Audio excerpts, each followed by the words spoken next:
la rencontre des vignerons de l'Hérault. Une série proposée par l'ARA, l'Assemblée régionale des radios associatives d'Occitanie, avec le soutien du département de l'Hérault.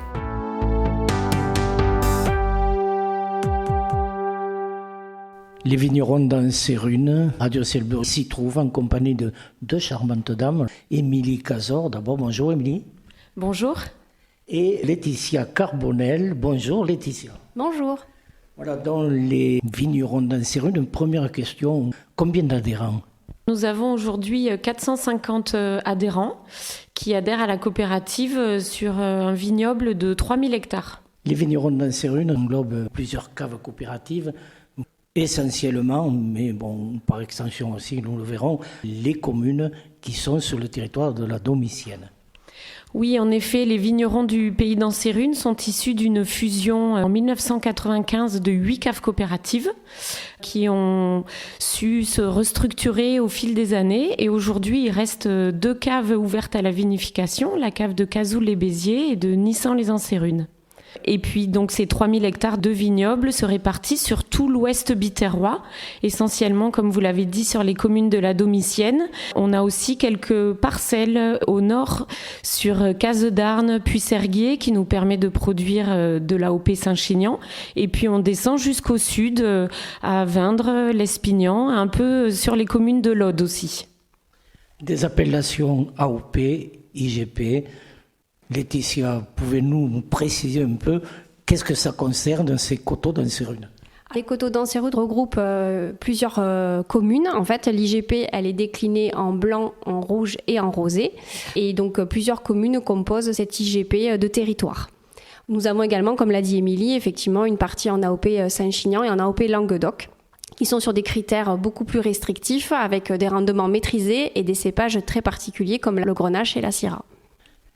Aujourd'hui, la viticulture dans notre territoire, on pourrait dire presque de la monoculture. Et quand il y a difficulté, quand il y a les maladies, je ne parle pas des influences climatiques, les maladies concernent souvent des insectes, des papillons. Le département de l'Hérault vous soutient.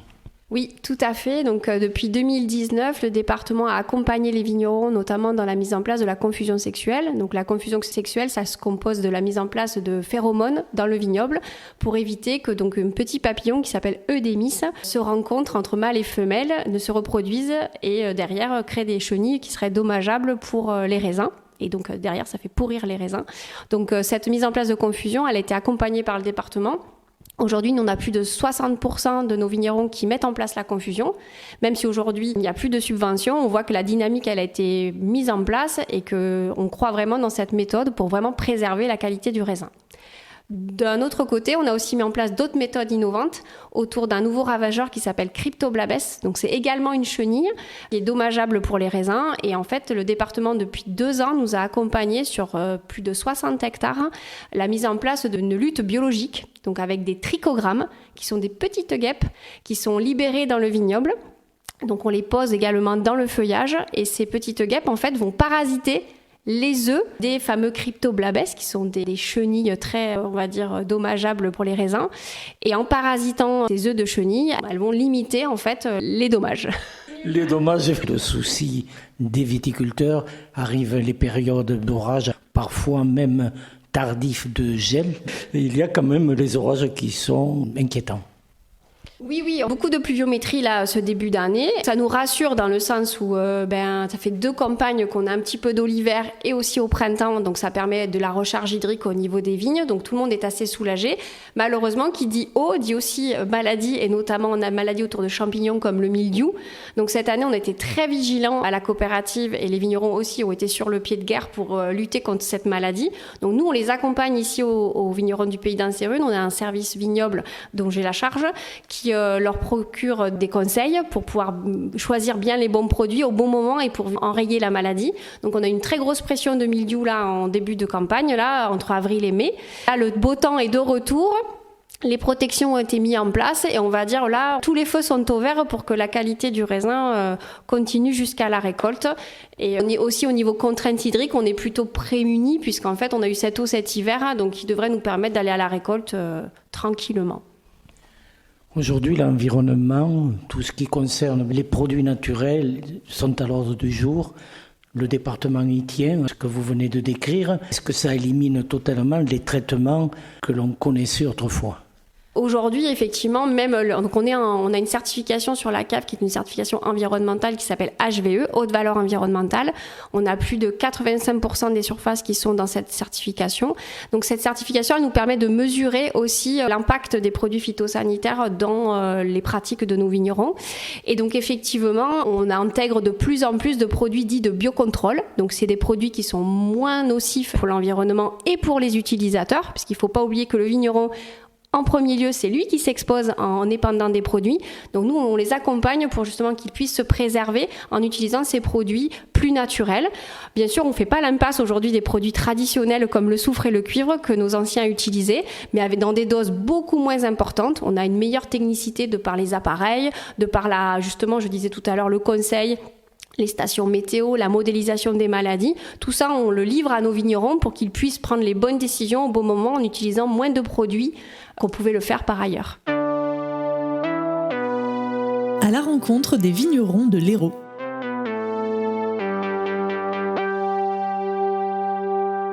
Aujourd'hui, la viticulture traverse un état de crise. La crise liée à une mévente du vin, avec, on ne fera pas de politique, mais disons qu'à l'exportation, ça devient compliqué avec les États-Unis. Il va falloir, vous le faites fort bien d'ailleurs, dynamiser, faire des fêtes, rencontrer des gens, faire des dégustations pour le bonheur, mais surtout vendre du vin. Oui, en effet, à la coopérative, nous avons mené il y a quelques années un projet structurant pour redynamiser nos caveaux. Donc ça a commencé avec la rénovation du caveau de Nissan en 2019 et puis le caveau de Cazoul beaucoup plus récemment puisqu'il a été inauguré en juillet dernier. Sur ces deux caveaux, nous avons aussi à chaque fois essayé de créer des lieux de convivialité, des lieux de partage où, comme vous le disiez, on peut organiser tout type d'événements, de manifestations pour inviter les consommateurs à déguster les vins chez nous. Sur les deux caves, on a également créé des œuvres street art et le département nous a d'ailleurs bien accompagnés sur ces deux projets puisqu'il a financé à 50%. Donc on a sur Nissan 5 grandes cuves de 10 mètres de haut qui ont été peintes par des artistes locaux et puis une grande fresque murale, un mur de 700 mètres carrés à Cazoul-les-Béziers, donc peint par Jace qui est un street artiste à une notoriété déjà plus nationale voire internationale. C'est vrai que ces projets, ça nous a permis de moderniser l'image de la coopérative, d'attirer une nouvelle clientèle plus jeune.